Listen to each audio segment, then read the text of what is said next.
Welcome to This Explainer. So glad you're here with us. Today we're doing something really cool. We're peeling back the onion on the massive billion-dollar strategies hiding behind the brands that basically run our world. You know that feeling when you just have to pay extra for a certain logo?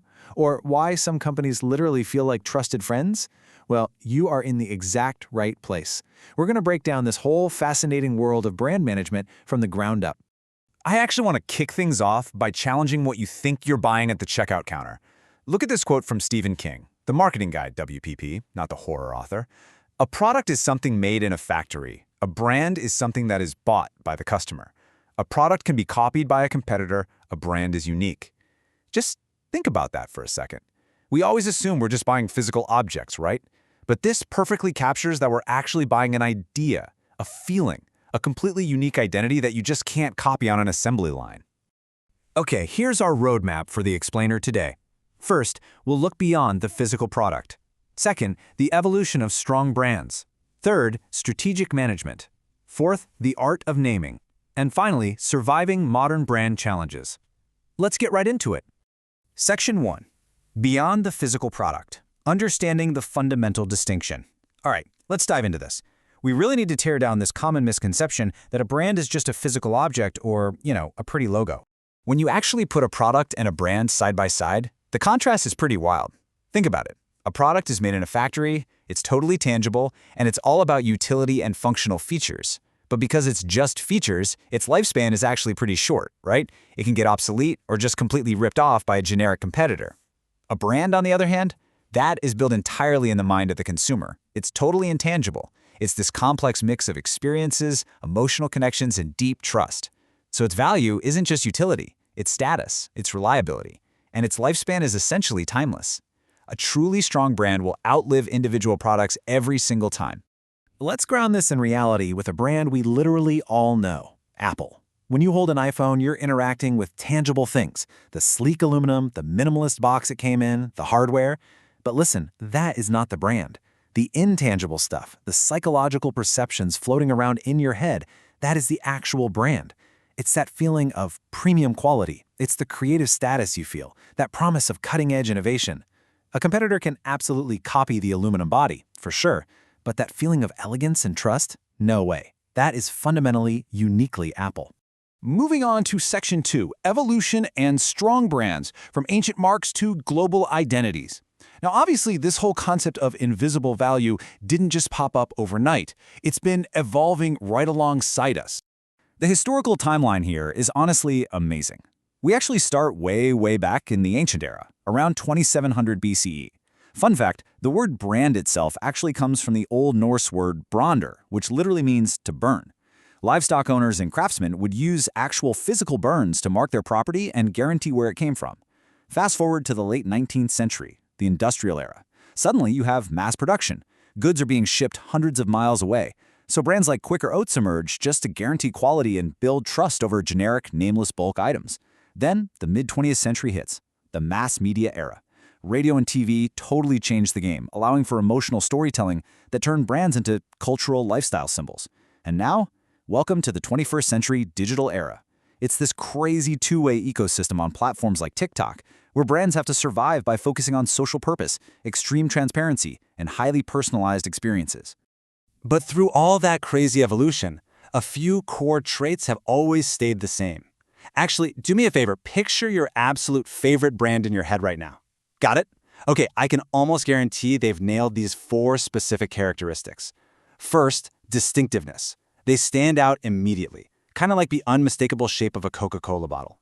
Second, consistency. They deliver the exact same quality everywhere you go, like the global taste of McDonald's. Third, emotional connection. They align perfectly with your own lifestyle aspirations. Think Nike's Just Do It. And fourth, adaptability. They constantly evolve with culture. Netflix is a perfect example here, going from mailing physical DVDs to dominating global streaming. Section 3. Strategic Brand Management. Designing and measuring brand equity. Now, what's really interesting about this next part is the rigorous, totally behind-the-scenes engine that builds these massive identities. Because, this isn't just magic. It's actually a highly structured 4-step strategic management process. Step 1, identify and position. This is where a company establishes its core values and figures out exactly where it sits in the consumer's mind compared to the competition. Step 2. Plan and implement. This is the fun part. Designing the marketing campaigns, the logos, the catchy slogans. Step 3 is absolutely crucial. Measure performance. Big companies are constantly running brand audits and tracking studies to actually measure the invisible value they're building. And finally, step 4, grow and sustain. This means carefully managing expansions into new products or new global markets. The big takeaway here? The ultimate goal of this entire process is building something called customer-based brand equity, or CBBE. Basically, that's just a fancy way of saying making sure customers react way better to a product simply because of the brand name attached to it. And if you're sitting there wondering why companies pour millions of dollars into managing those 4 steps, well, this number is a massive wake-up call. Over $322 billion. That is the estimated brand value of Apple, making it the world's most valuable brand. And let's be clear, that's not the value of their real estate or their factories. That is commercial value derived purely from consumer perception in our heads. When you have high brand equity like that, you can charge premium prices, you can shrug off market crises, and you can launch new products effortlessly. It literally generates billions of invisible yet incredibly tangible dollars. Which brings us to Section 4, the art of naming, strategic guidelines for effective names. To capture that kind of insane value, you need a powerful foundation. So let's look at the most visible tip of the brand iceberg, how companies engineer names that permanently stick in your brain. Naming a brand is actually a huge strategic puzzle, and there are several different types you can use. You've got descriptive names, which basically just tell you exactly what the company does. Think PayPal or Whole Foods. Then there are evocative names. These are designed to bring up a specific feeling or image, like Amazon, which suggests vast, endless size, or Nike, the actual Greek goddess of victory. Then we get to invented names, or neologisms. These are totally made-up words like Kodak or Spotify, and these are brilliant because they are incredibly easy to legally protect. You also see acronyms like IBM or KFC, and founder or geographic names like Ford, Disney, or Cisco, which, fun fact, is just short for San Francisco. But whatever type they choose, it has to pass some pretty strict criteria. A great name has to be memorable and simple. Think Uber or Zoom. It needs to be distinctive so you can actually find it on a crowded search engine. It absolutely must be extendable. Notice how Amazon didn't call itself Bookworld. That allowed them to sell literally everything later on. It has to be legally protectable and culturally sensitive across different global languages, so you avoid embarrassing mistranslations. But I have to warn you about the most ironic danger in naming: genericide. This is wild. If a brand name becomes too ubiquitous, and people start using it to describe every product in that category, it actually loses its trademark protection. This literally happened to Escalator, Yo-Yo, and Thermos. They were all unique brand names that just became the generic word, and their creators completely lost their exclusive legal rights. It's the ultimate danger of being way too successful. Section 5. Surviving modern brand challenges. Navigating complexity and disruption. Okay, so we've seen how brands are built and named, but honestly, the rules of the game have totally changed.